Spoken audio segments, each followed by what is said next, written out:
이력을 보니까요. 네. 막 여러 막 중앙부처 기업 등에서 그 메타버스 전문가로 되게 많이 지금 말씀하신 대로 활동 많이 하고 계신데 그 좀 이렇게 시간이 지나면서요. 네. 이 메타버스 영역, NFT 이런 쪽이 조금 분위기가 달라지고 있다. 그런 걸 좀 많이 실감하세요?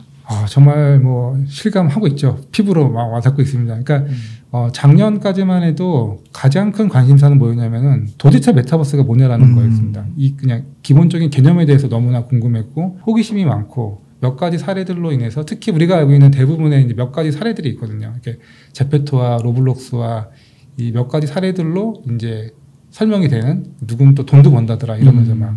근데 이제 올해 들어서면서부터 굉장히 많이 이제 국면이 바뀌기 시작하는 게 정말 메타버스가 이제 본질적인 실체가 있는 거냐, 그냥 몇몇 게임 같은 곳 안에만 있는 거 아니냐. 그리고 메타버스와 또 NFT가 연관이 되어 있는데 이 마켓 자체가 굉장히 지금 또 안 좋아지고 있으니까 이게 그러면 이제 이러다가 또 사그라드는 거 아니냐. 굉장히 또 체감을 또 많이 하고 있죠. 변화되는 어떤 변곡점에 진짜 있는 것 같아요. 그러세요. 그래서 실제로 좀 이 메타버스나 NFT가 앞으로 좀 시장이 커지고 더 커지고 좀 이렇게 정말 현실에 조금 더 가까이 오게 될 거라고 보시는 거예요? 그런 계기들을 이제 느끼고 있습니다. 사실, 그러니까 우리가 이제 예를 들어서 메타버스에서 돈을 번다라고 얘기를 굉장히 많은 분들이 이제 듣고 알고 계시는데 그 말이 분명히 맞는데 그 방식이 굉장히 그 안을 들여다보면은 굉장히 다양해지고 있다는 거죠. 그러니까 한 가지 방식으로 누군가 계속 돈을 번다 하면은 이게 그냥 뭐 그렇게 돈을 버는 사람도 있겠지라고 하는 건데 근데 그 안에서 예를 들면 이제 우리가 제페토 안에서 로블록스 안에서 아이템을 만들고 게임을 만들잖아요. 근데 이제 보면은 아이템과 단순히 게임을 넘어서 그 안에서 뭐 건축물들을 이제 정말 잘 만드는 사람, 그리고 이제 그 건축물을 지었을 때 그 안에서 인테리어를 하는 사람, 그리고 이제 우리가 어떤 가상 공연을 할 때 보면은 가만 보시면은 왜 그 실제 공연에서처럼 막 이렇게 특수효과 같은 것들 막 나오거든요. 막 뭐 폭죽이 터진다거나 막 네온 사인이 왔다 갔다 하는 그런 것들 가만히 보시면은 그 모든 것들을 그 만드는 도구가 그 안에 있긴 하지만은 그 콘서트를 주최하는 사람은 하나하나 다 누군가한테는 부탁을 한다는 거예요. 전부 다 이 모든 것들을 다. 그러니까 그런 직업들 몇몇이 보면은 재밌는 게 정말 많아요. 미술관 큐레이터를 하시는 분도 있고 뭐 투어 가이드를 하시는 분들도 있고 그리고 메타버스 공간 안에서 그러니까 제가 예를 들면 이제 세미나를 하는 거죠. 지금 같은 세미나를 메타버스에서 저희 둘이 만약에 똑같이 하는 거죠. 거의 뭐 아바타의 모습으로 있고 관객들이 아바타로 들어왔을 때 저희가 정말 유용한 정보를 드렸으면 저희한테 후원을 해주실 수도 있고 아예 저희가 입장료를 받을 수도 있고 그리고 이제 뭐 아바타로 이제 드라마를 만들고 그러니까 이런 모든 가만히 안에 들여다보면은 활동들이 그냥 제페토 안에서 뭔가를 만든다더라 하는 그냥 하나의 실체가 아니라 굉장히 우리가 사회활동이 굉장히 다양하잖아요. 그런 게 하나하나 눈에 보이기 시작해요. 하나하나. 뭐 이게 뭐 예를 들어서 뭐 로블록스가 현대자동차에 랜드를 만든다. 그랬을 때 보면은 그 랜드를 현대자동차에 있는 직원들이 다 그걸 만드는 게 아니라 현대자동차가 펀드를 준비를 하고 기획을 하고 그러면 실제로 그걸 만들 수 있는 정말 다양한 크리에이터들을 모으는데 찾아야 되는데 또 그 크리에이터들을 한 명한테만 또 다 의존할 수 있는 것도 아니거든요. 그러니까 각각을 잘 하시는 분들이 계세요. 그럼 그분들을 다 이제 또 이제 찾아서 그만한 또 이제 대가를 드리고 다 일을 다 하는 거죠. 그러니까 이런 뭐 건물 짓듯이 상하수도 이런 거 창문 샤시 뭐 이런 거 다 인테리어. 그러니까 되게 현실하고 비슷한 것도 있지만 정말 우리가 그 현실에 땅이 있잖아요. 그러면은 그 땅 위에다 건물을 짓는다. 그러면 나는 이런 건축물을 짓고 싶고 그럼 설계는 누구한테 부탁을 해야 되고 시공은 또 누구한테 해야 되고 건물이 올라갔을 때 그 건물의 뭐 외벽의 디자인과 색깔 그 안에 있는 이제 뭐 건물의 인테리어, 소품 이런 것들을 사실은 배우면 다 할 수는 있죠. 근데 우리가 다 할 수 있는 시간과 비용이 안 되잖아요. 그러니까 다 부탁을 드리잖아요. 그런 활동들이 굉장히 많은 것처럼. 우리가 콘서트를 하나를 만약에 뭐 연다라고 했을 때 그 수많은 스태프들이 다 거기 있는 이유들이 있지 않습니까? 그런 이유들 하나하나가 다 이제 가상에서도 역할이 다 있는 거죠. 그러니까 그런 게 이제 제페토에서도 점점 더 많아지고 있는 거예요. 많아지고, 아까 특히나 이제 예를 들어서 뭐 샌드박스 같은 메타버스 플랫폼도 그렇고 계속해서 제페토도 그렇고 그런 활동들이 늘어나기 시작하는 거죠. 점점. 그리고 그 영역들도 뭐 예를 들면 얼마 전에 이제 로블록스에서 스포티파이가 자신들의 아일랜드를 만들었다라고 이제 발표가 됐는데 우리가 보통 거기가 음원 스트리밍을 듣는 곳이고 로블록스 안에 있는 그 세계에 가면은 이제 내가 음악도 좀 들을 수 있고 내가 좋아하는 가수들의 공연도 볼 수 있고 이런 곳이겠다라고 생각을 하실 건데 당연히 그것도 있고 이제는 그 안에 또 흥미로운 게 있는 거죠. 와서 누구라도 쉽게 뭔가 음원을 만들 수 있는 이제 비트메이커를 넣겠다. 그러면은 이제 내가 전공자가 아닌데 내가 가서 뭔가를 재밌게 또 만들어서 그 곡이 누군가한테는 즐거움을 준다면은 그게 또 다른 이제 생산을 하는 거잖아요. 그러니까 지금 여태까지 우리가 알고 있던 가상세계 안에 있는 스튜디오라는 도구를 쓰는 사람들이 다 보면은 대부분 다 직접적인 전공을 하신 분들은 아닙니다. 예를 들면은 로블록스에서 게임을 만드는 사람이 컴퓨터 사이언스 전공을 하신 분도 있지만은 대부분은 전공과 상관없이 그 도구를 배우신 분들이 많고 제페토 안에서 실제로 이제 뭐 크리에이터 하시는 분들 중에서도 억대 연봉을 하시는 분들 중에서도 자기가 의상 디자인이나 3D 그래픽스를 따로 전공한 게 아닌데 그 도구를 활용해서 이제 자기 아이디어를 만들어낸 거거든요. 가상 세계에서는 이런 옷들을 사람들이 좋아하겠다. 뭐 이런 거죠. 근데 그런 도구를 빨리빨리 배우는 거죠. 이렇게. 그래서 이제 뭔가를 만들어내는 거니까 이제 그런 도구들이 너무 많아지는 거예요. 그러니까 이게 유튜브 영상 같은 것도 어떻게 보면 되게 편하게 만들 수 있는 툴이 점점 더 좋아지고 그때 유튜브 이렇게 성장할 때 막 쏟아져 나왔잖아요. 약간 그런 느낌으로 그렇게 되는 거군요. 그러면 이게 아무래도 이제 이 메타버스나 뭐 NFT나 이런 쪽을 생각할 때 이게 이제 요즘에 또 재테크에 관심이 많으시니까 요즘 시장이 좀 별로 안 좋잖아요. 그쵸. 그리고 메타버스 관련주도 많이 떨어지고요. 이러다 보니까 이제 그 대중에서 입장에서 볼 때는 이제 전문적으로 막 이렇게 공부를 하시는 것도 아니고 실생활에서 아직도 젊은 밀레니얼 세대 위주로는 좀 접한다고 하지만 그래도 좀 연령이 있으신 분들은 아직도 생소한 개념들이 많아가지고 뭐 NFT라는 그 용어 자체의 개념 설명부터 우선은 들어가야 될 것 같기도 하잖아요. 그래서 이게 그냥 또 한순간에 이렇게 하다가 그냥 끝나는 거 아닌가? 어느 그 임계점을 넘는 순간으로 가야 되는데 그냥 여기서 그냥 끊어지는 그냥 재밌는 현상이었다. 이렇게 보시는 분들도 많으실 것 같거든요. 정말 많죠. 정말 많습니다. 어떻게 보면 구조적인 변화인 거냐, 일시적인 트렌드인 거냐, 약간 이런 얘기들인데 이게 사실은 지금 우리가 논의하고 있는 굉장히 많은 메타버스의 형태들이 예를 들어서 뭐 가상세계를 만들고 그 안에 도구들이 들어와 있고 그리고 이제 뭐 예를 들어서 AR 글래스라든가 이런 여러 가지 형태의 메타버스들을 구현하는 기술들이 우리가 메타버스를 얘기하는 그 순간에 갑자기 등장한 건 아니에요. 예를 들어서 우리가 HMD라는 기기도 이미 지금 메타라는 회사가 거의 막 한 8년 정도 집중적으로 투자를 해왔고 이미 그 전부터 누적되어 있는 기술들이 있었고 그 HMD 안에 들어가 있는 굉장히 중요한 기술 중에 하나인 양안시차라는 기술 예를 들어서 이런 기술들은 정말 아주 뭐 1800년대 막 이런 더 훨씬 이전에 그러니까 우리들이 지금 만나는 혁신이라는 게 굉장히 누적되어 있는 거거든요. 그러니까 이 누적되어 있는 혁신들은요 시간이 조금 늦춰질 수는 있어도 뒤돌아가지는 않습니다.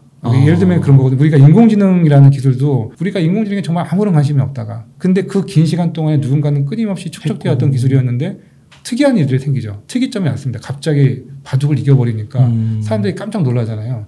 근데 그런 특이한 일들이 지금 이제 메타버스에서 생기기 시작하는 거죠. 이런 특이한 일들은 지금 잠깐 있다가 사라지는 게 아니라 그 안에서 뭔가 안 좋은 일이 생길 수가 있고 문제점들이 생길 수는 있는데 그래도 끊임없이 앞으로 나가고 있다는 거거든요. 우리가 인터넷이 그랬던 것처럼. 인터넷도 처음에 뭐 많은 문제점들이 생기고 뭐 이슈가 제기가 됐지만은 계속해서 성장이 왔잖아요. 근데 지금 이 메타버스는 그보다도 훨씬 더 이제 특이한 일들이 생기는 거죠. 예를 들면은 이제 누가 가상 공간 안에서 일을 한다고 생각을 했겠어요.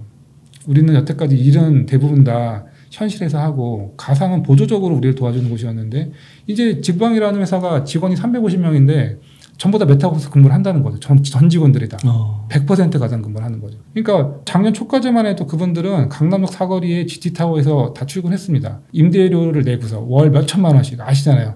강남역 사거리 역세권에서 얼마나 비싸겠습니까? 그 큰 건물의 임대층을 다 내니까 월 몇 천만 원씩 냈어요. 근데 갑자기 회사가 이제 그 임대차 계약 해지하고 진짜요? 해지한 거예요? 해지했어요. 임대차 계약 그 빌딩하고 해지하고 자신들의 가상 건물을 지었습니다. 첫 번째 지은 가상 건물이 메타폴리스라는 30층짜리 가상 건물을 지었고 그 건물의 이름이 지금 프로테크 타워로 바뀌었어요. 직원들의 다 글로 오라고 한 거죠. 그래서 가상으로 로그인을 하거든요. 우리가 이제 일할 때 PC 화면으로 로그인하잖아요. 네, 지금 다 그래서 가상으로 가까이 가면은 이제 아바타로 출근을 해서 그 가상 공간으로 만들어져 있기 때문에 이런 테이블로 가까이 가면 저희들이 얼굴 보이면서 얘기하고 멀어지면 다시 아바타로 돌아가고 회의실이 따로 있어서 회의하러 갈 때는 다 글로 가요. 또 그 회사에 입사하려면은 그 가상세계에 가서 면접 봐야 돼요. 오프라인이 없기 때문에요. 그래서 기다리고 있다가 면접 보고 합격하면 집으로 장비들을 다 보내주죠. 진짜요? 네, 합격했으니 축하합니다 하니까 이제 장비들을 다 보내주고 제주도에 가서 노트북 들고 한 달 살기 하면서 일하시는 분도 있고 아예 거기서 사시는 분도 있어요. 그러니까 제주도 분이면 거기서 일을 해도 무방한 거죠. 그러니까 노트북 들고 낮 시간에는 일하고 나는 그러면 이제 일 끝나고 나면 제주도 생활을 즐기고, 그러면 나는 이제 뭐 다른 데 가서 일해볼까? 그러면 뭐 이제 남해로 가기도 하고. 그리고 심지어 이제는 코로나가 좀 좋아지고 있잖아요. 노트북 들고 해외로 나가시는, 그럼 해외로 나가서 그 나라에서 생활하시고, 일하고, 끝나고 나면 그 나라 생활을 하시는 거죠. 회사 입장에서는 엄청난 그 고정비용을 줄이는 거잖아요. 임대료를 그리고 이제 전 세계에 있는 이제 누구라도 이제 리크루팅을 할 수 있잖아요. 이게 100% 가상근무를 하는 회사가 이제 특이한 일들이잖아요. 항상 혁명 때는 특이한 일들이 생기거든요. 이제 이런 일들이 생기는구나. 처음엔 잘 의아해하죠. 근데 우리가 그런 기억 혹시 있지 않으세요? 인터넷도 혁명이었잖아요. 지금 메타버스도 혁명이라고 얘기하는데 인터넷 혁명의 초창기에도 이런 일들이 있었어요. 1990년대 후반에 사람들이 다 궁금했었어요. 도대체 왜 이 메일 아이디를 만드는 것일까? 그 안에서 채팅방이라는 것은 무엇하는 곳일까? 이런 이제 그 홈페이지는 또 뭐야? 게시판은 또 뭐야? 그래서 실제로 이제 빌 게이츠가 1995년도에 데이비드 레터맨이라는 TV쇼 엄청나게 많은 사람들이 쇼에 나와서 질문을 받는 거 사람들이 궁금해요. 인터넷이 뭔가요? 설명해 주세요. 혁명인가요? 뭐 대단한 건가요? 근데 빌 게이츠가 지금처럼 얘기해요. 거기 정말 대단한 곳입니다. 인터넷이라는 세상은. 여러분들이 홈페이지를 만들 수도 있고 게시판에 글을 해서 공유할 수도 있고요. 이메일로 누구나 빠르게 막 보낼 수도 있습니다. 그리고 관심사가 많은 사람들끼리 모여서 뭔가를 만들 수도 있어요. 그리고 인터넷으로 야구도 볼 수 있어요. 그리고 메모리에 걸 저장해서 언제 어디서든 그 야구를 다시 볼 수도 있어요. 이런 얘기를 다 했어요. 우리가 지금 알고 있는 거의 인터넷 모든 것을 얘기했어요. 네. 사람들은 왜 야구를 라디오로 들으면 되잖아요. 그렇게 얘기해요? 네. 라디오로 들으면 되잖아요. 그리고 메모리 녹음할 수 있다고요? 그러면 녹음기로 녹음하면 되잖아요. 그렇구나. 네. 제가 평생 이메일을 몇 개나 보내겠습니까? 저 1년에 손편지 한두 개도 거의 보낼까 말까 하는데 그 이메일 아이디를 굳이 만들어야 될까요? 그리고 막 이런 얘기들을 하는 거죠. 이게 이제 보면은 지금으로도 충분하다는 거죠. 왜 난 그게 혁명인지 모르겠다. 근데 그런 특이한 일들은 생기는 거죠. 근데 지금 보면은 지금의 메타버스 혁명이라는 시기에도 그거를 준해서 보시는 거예요? 보면은 사람들이 신기하거든요. 어떻게 가상에서 100% 일을 한다는 거야. 와, 그렇구나. 왜 저 가상 공간에서 억대 연봉으로 누군가 만들어서 뭐 돈을 번다는 거냐? 뭐 거기서 내가 뭔가를 만들었는데 그게 내 소유가 가능하다고? 등기부등본처럼 디지털 등기부등본처럼? 그리고 막 가상에 또 이제 아이돌도 막 나오잖아요. 조금 그래도 알기 시작하실 텐데 그래도 그 VR 챗 안에 있는 가상의 6인조 아이돌 그룹이잖아요. 근데 실제로 사람이 다 움직이는. 근데 그분들이 음원을 냈는데 뭐 벅스나 이런 데서 오프라인으로 나오자마자 그때 1위를 했다는 거죠. 근데 우리가 이게 지금 상식적으로 말이 되는 얘기일까? 가상의 아이돌인데 1위를 했단 말이야? 이런 것들 있잖아요. 그리고 실제로 요새 보면 지하철 그 광고에 그 아이돌들만 실린다는 거 왜 우리 뭐 누구 아이돌 축하하면은 축하해 뭐 이런 거 거기도 이제 등장을 하더라고요. 이세돌이. 예. 그러니까 이제 이게 정말 특이한 일들이잖아요. 그러니까 그때처럼 왜 그럼 사람들은 아바타를 만들까? 왜 그 가상 공간에 가서 일을 할까? 그거 참 이상하네. 지금으로도 충분한데 왜? 근데 이런 일들이 지금 생기는 이유가 이런 전조라고 생각이 들고 이제 시작이거든요. 그러니까 인터넷에 만약 준한다고 하면 그게 이제 2000년 초반이라고 하면 한 20년 돼서 이렇게 엄청난 일들이 벌어진 거잖아요. 그러니까 그 당시에 저도 좀 그런 거 들었던 것 같아요. 이메일 그거를 쓰냐 손으로 써야 정성이 담기고 그러니까요, 그렇죠. 막 그랬던 걸로 하고 그리고 인터넷이 뭐 메일 쓰는 거 그거 어째서 막 이랬는데 지금 다 하잖아요. 5만 가지를. 오히려 없으면 이상한 사람이잖아요. 저도 그때 충격이었던 것 같아요. 그러니까 군대를 갔다 왔는데 군대 가기 전에 분명히 제가 수강 신청을 종이로 써서 이렇게 냈거든요. 이렇게 갔다 왔더니 뭔가 다 시스템으로 해야 돼요. 전산화돼 있어. 그리고 발표를 해야 되는데 그 전까지는 OH 필름을 올려서 했다가 갔다 오고 났더니 갑자기 다 이제 파워포인트로 갑자기 멋지게 애니메이션 효과가 막 등장을 하는 거예요. 너무 충격받았죠. 군대 가서 이따가 갑자기 나오니까 세상이 정말 너무 갑자기 또 뭐 아이디 만들려고 그러고 이건 또 뭐야 막 너무 힘들었던 기억이 나는데 그때 기억에 제가 그래서 그 당시 지도 교수님한테 한번 상담을 받으러 갔어요. 세상이 교수님 제가 군대 갔다 오고 왔더니 세상이 너무 힘들어졌습니다.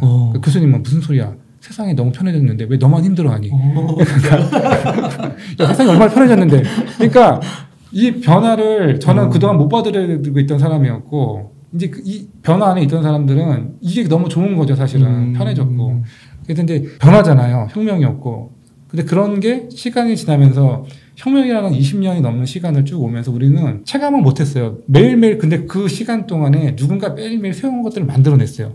혁신적인 서비스를. 어떤 것들은 망하기도 했고 더 성장하기도 했고 이제 그래서 우리 버튼 하나 누르면 당장 오늘 혹은 내일 아침에 물건을 받잖아요. 20년이 넘는 시간 동안 혁명이 왔는데 그거보다 훨씬 더 큰 혁명이 이제 온다는 거죠. 그 혁명의 초입기에 있는데 저는 또 비슷한 일이 생기는 것 같아요. 이 가상 공간 안에 지금 특이점이 오고 있는데 제일 많이 듣는 게 그런 거거든요. 야, 지금도 우리가 줌으로 회의하면 되는데 왜 그게 왜 필요해? 라는 거죠. 그냥 출근하면 되지 왜? 근데 이런 일들이 생기니까 누군가는 제가 이런 얘기를 들었거든요. 직방의 직원이 연봉이 이제 우리 흔히 말하는 글로벌 3N에 준하는 연봉을 준다는 거예요. 직방이요? 네.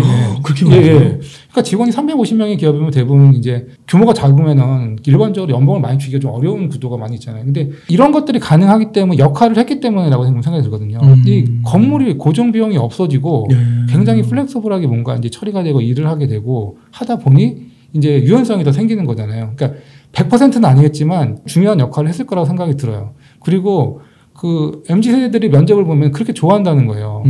정말 오고 싶어 하는. 근데 그런 회사들이 늘어나고 있다는 거죠. 지금 2022년 기준으로 전 세계에서 가장 일하기 좋은 기업 랭킹이 발표가 됐거든요. 1위가 엔비디아입니다. 1위가 정말 엔비디아가 이제 1위가 됐고 구글이 정말 일하기 좋은 기업이잖아요. 구글이 랭킹 7위예요. 엄청 떨어졌네요. 중간에 이제 막 다른 기업들이 막 치고 올라오는 거죠. 그 중에서 4위가 있는데 4위가 EXP 리얼티라는 기업이 있습니다. 부동산 회사인가요? 네. 근데 글로벌 부동산 회사고 나스닥 상장 기업이에요. 우리가 근데 이미 코로나 훨씬 이전부터 100% 가상금을 해왔던 곳이에요. 거기 훨씬 이전부터. 예. 거기는 직원이 전 세계 직원이 글로벌 기업이니까 20개국 국적으로 따지면 20개국이 넘어요.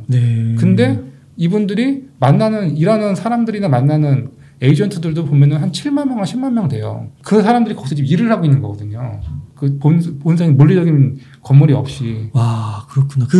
본 것 같아요. 그 애플, 최근에 한두 달 전에 그 애플 임원으로 어디 마이크로소프트인가 뭐 거기 있다가 애플로 가려고 하는데 그 임원이 그 재택근무나 뭐 그런 거 안 한다고 해서 자기 안 한다고. 그러니까 안 간다고 그냥 해버리잖아요. 근데 그 현상이 지금 우리나라도 좀 똑같이 생기고 있습니다. 지금 판교가 지금 인재 구하기가 정말 어렵거든요. 판교가 게임사 많고 기업들 많잖아요. 얼마 전에 아시겠지만 네이버가 2, 4억을 지었습니다. 한 5천억 들었대요.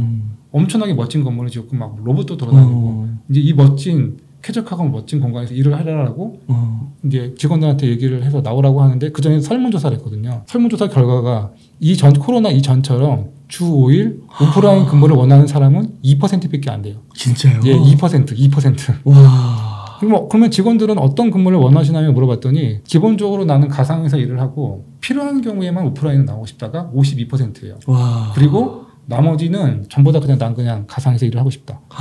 그러니까 진짜요? 그러니까 회사가 선택권을 다 줬어요. 어떤 경우든 본인이 원하는 선택을 그렇게 해서 일을 해라. 와, 엄청나네요. 근데 그렇게 안 하면은 아까 같은 일이 생기잖아요. 인재가 안 들어오는 거죠. 정말 지금 정말 너무나 중요한 시기인데다가 근데 인재들까지 빠져나가면은 그러니까 이렇게 하지 않으면 안 간다는 거잖아요. 좋은 인재들이 안 간다는 거잖아요. 그 방식이 또 익숙해져 있고. 그러니까 카카오도 메타버스 근무를 한다. 뭐 계속해서 들리는 거죠. 이제 에어비앤비는 전 세계 근무처를 자기 마음대로 막 정해도 됩니다. 영구 재택 근무를 도입한과 동시에 전 세계 어디 가서 아무 데서나 일을 해도 돼요. 에어비앤비는. 얼마 전에 NTT 도코모는 그 통신회사가 직원이 지금 몇만 명 되잖아요. 기본적으로 무조건 재택 근무를 하고 가상에서 일을 하고 회사에 나오면 출장 처리를 해준대요. 회사에 나오면은. 그러니까 이런 시대가 된 거잖아요. 되게 특이하고 이상하죠. PwC라는 글로벌 컨설팅 펌이 보통 우리들이 알고 있는 컨설팅 회사들은 굉장히 오피스에 나와서 늦게까지 막 불 켜져 있는 하드워킹 그런 대신 연봉을 많이 받는 그런 군으로 많이 알고 있잖아요. 근데 PwC가 이제 직원들한테 영구재택 근무를 허용을 하는 거죠. 그리고 회사에 나오더라도 한 달에 3번 이상 나오지 마라. 건물에. 컨설팅 회사. 네, 컨설팅 회사가. 정말 이제 이 신기한 일들인 거죠. 사실 신기한 일들인 겁니다. 이 모든 것들 몇몇이 하나하나가 주변을 보면 그런 일들 막 일어나고 있는 거거든요. 그러니까 이 변화들이 일어날 때는 특이한 순간들이 항상 있어요. 그게 혁명이라는 거고. 그러니까 박사님께서는 이제 이게 시간이 지나면 지날수록 대세로 주요 트렌드로 자리 잡을 것이라고 보시는 거예요. 그러니까 돌아가기 어려운 거죠. 지금 우리가 코로나가 비가역적인 변화라고 하면서 얘기를 했는데 사실은 속으로 반신반의했거든요. 그래도 좋으면 나와야지. 근데 당연히 나와야 되는 직업군들이 당연히 있어요. 불가피하게 나와야 되는 군들도 있는데 아까 같은 변화가 일어나는 현상들이 있고 그리고 제가 이제 오해를 하시는 분들이 있는데 우리가 메타버스에서 예를 들어서 일을 한다. 그러면은 100% 가상근무를 하는 케이스도 있지만은 현실에 나와서도 우리는 얼마든지 메타버스를 경험할 수 있는 거거든요. 예를 들어서 저희 둘이 현실에 나왔는데 서로 말이 통하지 않습니다. 언어가 달라요. 예, 중국어밖에 못 하시고 저는 한국말밖에 못 해요. 근데 얼마 전에 이제 구글이 AR 글래스를 내놨거든요. 그럼 우리 둘이 AR 글래스를 끼고 이제 회의를 하는 거죠. 저는 모드를 이제 중국어 모드로 바꾸고 대표님은 한국어 모드로 바꾼 다음에 중국어로 말씀을 하시면 제가 이제 한국어로 여기 번역이 되는 게 나타나잖아요. 한국말을 하는 게 번역이 돼서 나타나는 거고 우리가 현실에서 일을 하지만 지금도 우리는 이 증강된 정보 안에서 이제 메타버스를 활용하고 있는 거거든요. 그리고 제가 이제 출근을 했어요. 오프라인으로 출근하고 있는데 저한테 접속 링크가 딱 옵니다. 근데 이번에 보니까 이제 마이크로소프트의 메시4 팀즈라는 접속 링크가 딱 왔어요. 회의하는 거거든요. 거기에. 근데 여태까지 마이크로소프트는 팀즈라고 하는 게 우리가 이제 줌 같은 거잖아요. 그 보시면 우리가 이제 전형적으로 이제 뭐 텍스트와 이미지와 영상으로 우리가 누군가를 만나는 건데 그 안에 보시면은 공간을 만들어 놨어요. 그리고 저희 만나는 사람이 공간 안에서 회의를 할 수 있게 아바타로. 근데 그 아바타가 저희 움직임을 다 따라하는 거죠. 제가 손을 들면 손을 들고 머리를 흔들면 머리를 흔들면서 말을 하고 심지어 내가 말을 한국말을 하고 있는데 듣는 사람이 미국 사람이면 리얼타임 트랜스레이션을 해주는 거죠. 근데 거기는 일하는 공간이거든요. 그러니까 제가 오프라인에 나와서도 회의에 들어와 주세요라고 했을 때 오피스용 링크를 보내줬을 때 우리 저희 줌 링크 받으면 다 그렇게 들어가잖아요. 그런 것처럼 일을 하는 거거든요. 그러니까 우리가 100% 가상 근무를 하는 경우도 있고 현실에서도 얼마든지 다양하게 메타버스를 활용해서 일을 하는 경우는 정말 너무나 많아진다는 거죠. 정말로 많이. 저는 예전에 보면 그런 거 혹시 있지 않으세요? 컨퍼런스를 갔는데 외국분이 막 이렇게 동시통역하면 통역기 나눠주고 막 번역사가 얘기해 주잖아요. 근데 지금 이게 저는 바뀔 수도 있을 것 같아요. 이제 글래스를 나눠줄 수도 있겠는데 그리고 내가 개인용 글래스를 소지하고 가서 그럴 수도 있겠는데 라는 생각이 뭐 들기도 하고요. 굉장히 많은 이제 풍경이 좀 바뀔 수도 있겠다. 앞으로는. 앞으로의 미래는. 그러니까 이게 막 한 해 두 해 혁명의 시기를 이런 분들이 있거든요. 메타버스는 언제 끝나요? 물어보시는 분들 계세요. 언제 끝나요? 그러니까 이게 대단한 거라면서요. 언제 끝나요? 라는 게 아니라 우리가 인터넷의 혁명의 비준으로 봤을 때는 이게 앞으로 우리가 굉장히 많은 시간을 가야 돼요. 근데 가면서 만나게 되겠죠. 이렇게 우리가 얘기를 하고 나서 내일 아침이 돼도 별로 달라지는 게 별로 없는 것 같은데 이런 하루를 보내다가 어느 순간인가 우리는 쌓여가고 있다는 걸 느낄 거예요. 인터넷 시대가 그래왔던 것처럼. 그러니까 이게 그 인터넷 시대 이후로 어떻게 보면은 그 기회를 살려가지고 부자 되신 분들도 많고 이제 뭐 어떤 뭐 분야에서 정말 전문가로 포지션을 딱 하신 분들도 되게 많잖아요. 완전 선도적인 입지를 차지하신 분들. 그러면 이제 궁극적으로 저희가 이런 이제 책을 읽고 또 이제 박사님의 이 신간 메타버스 초보자가 가장 알고 싶은 최다 질문 탑 45 이런 걸 읽고 공부를 한 거예요.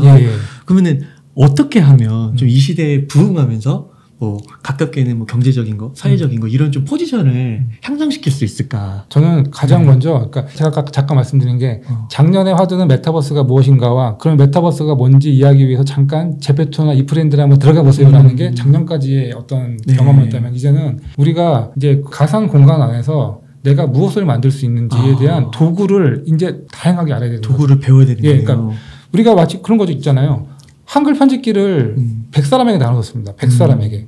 근데 편집기의 기능이 굉장히 다양하고 단축키도 있고 막 그림을 가져올 수도 있고 있는데 이 100사람한테 나눠주고 나면은 누군가는 그냥 텍스트 몇 개를 쳐보고 나서 한 줄을 쳐본 다음에 출력 이런 거구나 하고 딱 끝 이러신 분들이 있는데 여기 그림을 넣을 수도 있어? 뭐 그림을 이렇게 편집할 수도 있어? 다단 편집도 할 수 있고 그럼 나중에 이게 책이 되는 거야? 뭐 이렇게 되는 거야? 끊임없이 이 가능성들을 보시는 분들이 계세요. 과거에 그랬던 것처럼. 근데 이런 도구가 음악이 될 수도 있고 웹툰이 될 수도 있고 뭐 미술이 될 수도 있고 가상에서 내가 뭔가를 만들었을 때 작품 자체가 내 것일 수도 있고 이런 도구들이 지금 굉장히 많이 이제 존재를 하면서 가상 공간 안에서 접점을 가지고 있거든요. 그러니까 작년에 네이버가 발표했던 웹툰 AI 페인터라는 것도 사실 그런 수많은 도구 중에 하나인 거죠. 그러니까 우리가 여태까지 웹툰은 사람들이 주로 보기만 했잖아요. 근데 마음속으로 저도 그런 생각 해본 적이 있거든요. 나도 스토리를 굉장히 재밌게 만들면 웹툰을 도전해 볼 수도 있지 않을까? 근데 바로 자신이 없어졌어요. 내가 언제 밑그림을 그리고 언제 채색을 해? 그렇죠. 이건 안 되지. 이거는 포기. 나의 영역이 아니야. 라고 이제 바로 이랬던 거죠. 그거는 전공한 사람들이 하는 거죠. 잘. 아니면 분업을 하던가. 근데 이제는 내가 스토리를 뭔가 만들었는데 인공지능이 밑그림을 그려주는 어떤 그림을 그려주는 도구도 있고 그리고 이거 밑그림이 있으면 이걸 누구한테 채색을 또 해준단 말이야. 그러면 이제 내가 한번 시도를 해볼 수도 있겠네라는 생각을 하는 거죠. 근데 그 시도를 아까 같은 것이 잠깐 해보다 많은 사람도 있을 것이고 더 막 열심히 하는 사람도 분명히 있을 거예요. 뭔가를 더 만들어내는 과정 속에서. 그러면은 내가 여기서 그러면 웹툰을 만들어내면 나의 IP가 생기는 거잖아요. 제가 만든 IP와 스토리가. 그럼 이 IP가 생겼으니까 이거를 아바타로 만들었을 때 내가 활동을 할 수 있다는 거 아니야? 제페토나 다른 데 가서 각각의 지금 그 가상의 예를 들면 행성 같은 곳에서는 뭔가 만들 수 있는 수익 모델들이 다 있는데 그럼 내가 만든 아바타로 여기를 돌아다닐 수 있다는 거 아니야? 그리고 이 아바타는 내가 만들었다는 걸 소유의 증명을 내가 할 수 있다는 거 아니야? 그리고 내가 뭔가 책을 만들었는데 NFT 북을 만들 수도 있겠네? 그럼 내가 공간 안에서 북을 출판을 할 수 있다는 것도 아니야? 이런 이제 끊임없는 가능성들을 계속해서 보는 거죠. 그 도구들을 알아가는 거죠. 그러니까 기존에 있던 관성이 하나가 없어져야 되는 생각이 있습니다. 내가 전공이 아닌데. 내가 전공이 아닌데. 지금 정말 대표님도 그렇고 잘 나가시는 유튜버들 중에서 전공이 이걸 전공을 하셨나요? 아니죠. 전공이 아니잖아요. 네. 도구를 우리가 잘 쓰는 거잖아요. 그러네요. 전공을 묻는 게 아니라 근데 예전에 그랬거든요. 영상 콘텐츠를 만들어봐 그랬으면 속으로 우리가 배우지도 않은 전공도 아닌데 어떻게 해요. 하지만 우리가 이 도구를 쓰는 순간 우리는 다른 사람이 되는 거거든요. 근데 그런 도구가 기존에도 있어 왔지만 우리가 인터넷 시대 때 도구도 있어 왔잖아요. 그 도구를 잘 쓰는 사람들이 부의 기회를 가져갔어요. 저는 전형적으로 유튜브도 하나의 그런 카테고리라고 생각합니다. 근데 여기서 진화가 끝나지 않는다는 거예요. 새로운 공간 안에서 특히나 그 지능화된 도구들을 통해서 이제 도구를 뭔가 만들기가 더 빠르고 다양하게 만들 수 있어진 거거든요. 우리는 그걸 실제로 경험하고 있습니다. 로블록스 안에서 작년에 오징어 게임 나왔잖아요. 오징어 게임 시리즈, 무궁화 꽃이 피었습니다라는 오징어 게임이라는 시리즈가 나오고 나서 로블록스 안에 있는 그 스튜디오를 통해서 그 시리즈가 나오는 그 주에만 크리에이터들이 300개의 게임을 만들어요. 그리고 그 다음 주에는 1000개를 만듭니다. 약 2주 동안에 그 크리에이터들이 그 스튜디오라는 도구를 통해서 1500개의 게임을 만들고 그 뒤로 계속 나오죠. 검색을, 연관 검색을 치면은 이제 막 밀려나서 엄청나게 밀려있는 거죠. 근데 과거에는 우리가 그런 게임을 만드는 곳은 컴퓨터 사이언스를 전공했고 어떤 중소기업이든 이런 경제 주체가 만드는 거라고 생각을 했잖아요. 근데 이 시기에 그런 주체들은 시도도 못 해보거나 고민을 하고 있을 시간에 바로 만들어버린다는 거죠. 그리고 바로 돈을 벌잖아요. 정말 다양하고 빠르게. 그 도구를 쓴다는 건 그런 의미인데 그 도구가 엄청나게 다양해진다는 거고 그 도구 자체도 진화해 나기 시작해요. 가장 흥미로운 거는 이제 올해 초에 그 메타에서 발표했던 그 메타가 호라이즌이라고 하는 자기 가상세계 만들었잖아요. 이제 그 안에서 빌더봇이라고 하는 로봇가 딱 등장을 하거든요. 영상을 보시면은. 근데 그 가상 공간이 비어 있어요. 두 사람이 나와 있고 조그마한 로봇가 이게 하나가 나와 있습니다. 공간 자체가 아무것도 없어요. 근데 이제 이 사람이 이 빌더봇 로봇한테 가상에 있는 로봇한테 얘기를 해요. 빌더봇 하늘을 만들어줘. 갑자기 하늘이 짱 생겨요. 빌더봇 여기 안에 있는 바다를 만들어줘. 바다가 생겨요. 빌더봇 여기에 우리 놓을 탁자를 하나 만들어줘. 탁자가 딱 생겨요. 라디오 만들어줘. 라디오가 딱 생겨요. 라디오에서 음악을 틀어줘. 음악이 나와요. 지금 바다 갈매기 소리도 들려줘. 그러면 이 공간이 갑자기 이제 채워지기 시작하는데 천지창조 같은 느낌이네요. 근데 그 객체를 이제 나중에 만들어서 제가 나중에 이제 편집이 가능한 게 다 될 거거든요. 그러니까 이 가상 공간이 진화한다는 건 그런 거거든요. 그러니까 그럴수록 그럼 그 빌드업을 어떻게 잘 활용할 것인가, 그리고 프로토타입을 정말 더 빠르게 만들어서 변형시킬 것인가, 그 공간을 나는 그렇게 제가 이제 공간을 만든 다음에 예를 들면 제가 이제 글도 쓰고 세미나도 하니까 그럼 여기서 사람들을 모셔야겠다. 오실 때 제가 그러면은 입장료를 받을 수도 있겠다. 이제 티켓을 팔 수도 있겠다. 무료로 한 다음에 후원을 받을 수도 있겠다. 이런 이제 생각의 연결고리들이 그 도구의 연결과 그럼 이 공간에서만 이런 걸 할 수 있는 게 아니라 다른 곳에서 할 수 있겠다. 다양한 공간들을 활용할 수 있는 기회들. 그 안에서 내가 어떤 도구를 쓸 것인가. 그 도구를 연결시킬 것인가. 그 안에서 사실 이제 저는 이제 엄청난 기회가 있다고 생각이 드는 거거든요. 네. 그렇군요. 그러면은 이제 그런 식으로 지금 말씀해주신 샌드박스, 로블록스, 디센트럴랜드, 제페토 이런 데서 제공하는 그런 툴, 그런 것들에 조금 더 관심을 갖고 익숙해질 필요가 있고. 예, 그런 툴들도 있고, 이제 그런 툴들과 결합돼서 사용할 수 있는 도구들. 예를 들어서 이제 작년 같은 경우만 해도 가상인간을 만드는 도구들이 우리 주변에 또 굉장히 많이 늘어났고, 특히나 작년에 이제 예를 들어서 에픽게임즈가 만든 메타휴먼 크리에이터라든가, 정말 이제 실사 같은 사람을 정말 빠르게 만들 수 있는 어떤 그 가상인간을 만들 수 있는 도구인데, 예전 같으면 누가 가상인간, 근데 그게 공짜로 누구나 만들 수 있게 다 이제 풀어놓은 거잖아요. 그러면은 과거의 기준으로 봤을 때 가상인간을 어떻게 만들었겠어요, 사람이. 그리고 심지어 지금은 만들어져 있는 가상인간을 제 목소리를 입혀서 그냥 활용도 할 수 있거든요. 잠시 그 가상인간을 약간 돈을 주고 빌릴 수도 있습니다. 그거를 가지고 다른 데서 제가 이제 뭐 강연을 보낸다던가. 그러니까 우리가 만들 수 있는 이 도구의 영역들이라는 게 정말 많이 지금 진화를 해 온 게 있는데 앞으로 더 갈 거거든요. 이 혁명의 시간 동안에 더 갈 거거든요. 근데 그런 가능성들 보면은 그런 거 있잖아요. 난 전공이 아니다. 이거는 내 길이 아닌가 보다라고. 그러니까 물론 이제 그 모든 길을 다 가라는 건 아니지만은 시도할 수 있는 기회는 정말 많다. 시도할 수 있는 기회가 굉장히 많다. 그런 얘기를 이제 책에서는 꼭 하고 싶었던 거죠. 그리고 약간 이제 투자적인 관점에서 네. 요즘 또 재테크가 주식 투자에 관심이 많으시니까요. 시장은 좀 안 좋지만 이제 그런 메타버스를 좀 잘하는 기업들에 네. 조금씩 뭐 매달 소액이라도 이렇게 적립식으로 투자하는 거는 유효할 수도 있는 전략이 될 수도 있겠네요. 저는 그러니까 제가 이런 생각을 되게 많이 하거든요. 네. 우리가 누구나 다 내가 과거로 돌아갔으면 하는 그런 생각들을 분명히 한단 말이죠. 다 물어보세요. 인터넷 초창기로 들어갔을 때는 어디에 투자를 할 것인가. 그렇죠. 그러면은 다 돈 벌었겠죠. 예를 들어서. 네. 그럼 그냥 애플에만 집어넣고 났어도 그냥 돈을 수백 배, 수천 배. 막 벌었을 거잖아요. 네. 그런 것처럼 이제 만약에 그런 새로운 판이 지금부터 앞으로 열릴 거다. 아까 제가 말씀드렸던 이 판이 열리는 시간을 1년, 2년으로만 굉장히 조급하게 보면은 안 되지. 정말 그냥 뭐 매일매일 뭔가 똑같이 한번 쳐다봐야 되고 막 그게 뭐 뉴스를 봐야 될 텐데 이 혁명의 기간을 가장 지금 기준으로 봤을 때 잘 만들어 나갈 수 있을 만한 하드웨어를 만들 수 있는 기술, 그 안에 있는 요소 기술을 제공하는 기술, 사업자들, 그리고 서비스 플랫폼은 어쨌든 사람들이 모여야 되잖아요. 이 가장 많은 사람을 모여들게 하면서 자꾸 그 안에서 사람들이 뭔가 돈을 벌 수 있게 하는 기능을 추가하는 그런 기업들, 이런 기업들을 이제 포트폴리오를 몇 개만 잘 구성해 놓고 정말 뭐 이렇게 막 괴롭지 않게 오히려 그러니까 혁명의 시간을 그러니까 왔구나, 한 번 더 왔구나 라고 보면은 굉장히 어떻게 보면은 수많은 변곡점들이 와도 계속해서 조금씩이라도 다 계속 하면은 굉장히 좋은 성과가 있지 않을까 라는 생각을 요즘 같은 경우에는 오히려 더 많이 하게 됩니다. 지금. 네. 박사님 오늘 진짜 그 생생한 이야기들, 진짜 구체적으로 사례들이 어떻게 벌어지고 있는지 그 구체적인 사례들을 들어본 적이 없었던 얘기들, 네. 너무 그리고 와닿는 얘기들 많이 들어본 것 같습니다. 네, 그래서 이 메타버스 그리고 그 변화의 초입에 있어서 정말 궁금하신 분들은 이 메타버스 초보자 가장 알고 싶은 최다 질문 탑 45 꼭 한번 읽어보시면. 네, 거기서 일하고 돈 버는 방법들에 대해서 좀 많이 써놨습니다. 예. 너무 좋은 것 같습니다. 혹시 박사님 그 추가로 좀 말씀해 주실 사항 있으실까요?